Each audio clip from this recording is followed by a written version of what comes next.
Mon rêve, c'était d'être bénévole au Secours populaire. Non, mais faut rêver hein, là-dessus. Mon rêve, ça a été ça. Et donc, j'ai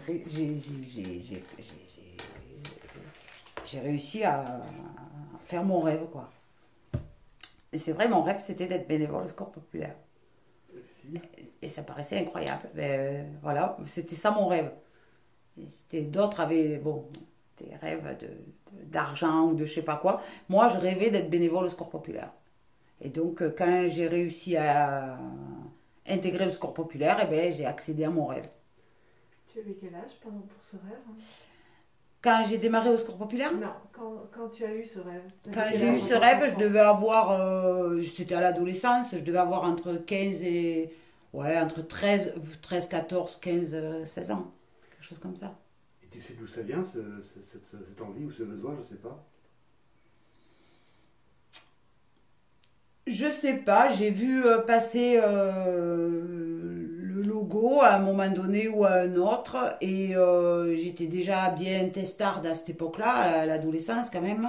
Tu vois, ma première grève, c'était en troisième euh, au collège, à l'époque où dans les lycées, ils se battaient pour des meilleures conditions à la fac. Donc c'était les lycéens hein, qui se battaient pour les conditions à la fac. Moi, j'étais qu'au collège et on a lancé la grève en prévision du lycée, en prévision de la fac. Donc j'étais déjà, voilà, j'étais déjà bien, là, à cette époque-là, j'étais bien rebelle.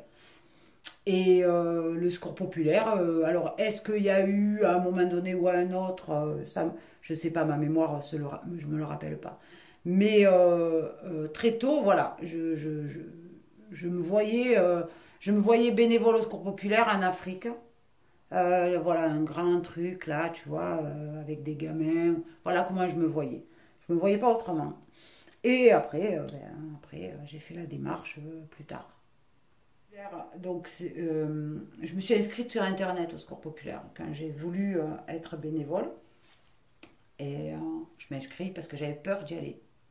Tu vois, j'étais tellement admirative, impressionnée. Je me disais jamais ils vont me prendre. Parce que même là-bas, pour plier du linge, il faut être une merveille. Jamais ils vont me prendre. Donc, je m'inscris sur Internet en me disant, comme ça, je vois pas, tu vois, j'affronte pas, là, je suis peinarde.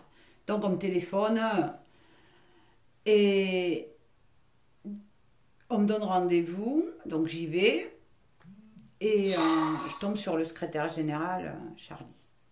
Une perle.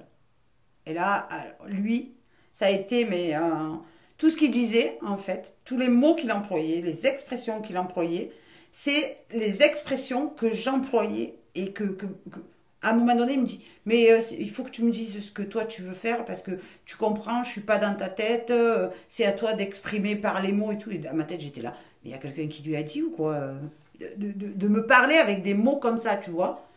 J'ai dit, waouh, mais je suis au bon endroit. Et après, j'ai intégré la permanence d'accueil. Et là, je recevais les familles.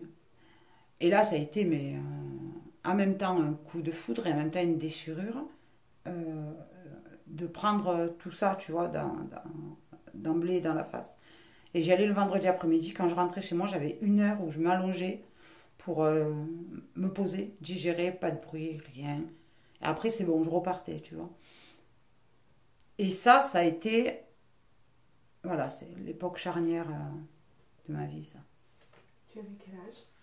J'avais 30 ans, quelque chose comme ça. 30 ans, ouais, un peu moins peut-être. 28 ou 28, entre 28 et 30 ans. Et pareil, je suis restée une quinzaine d'années.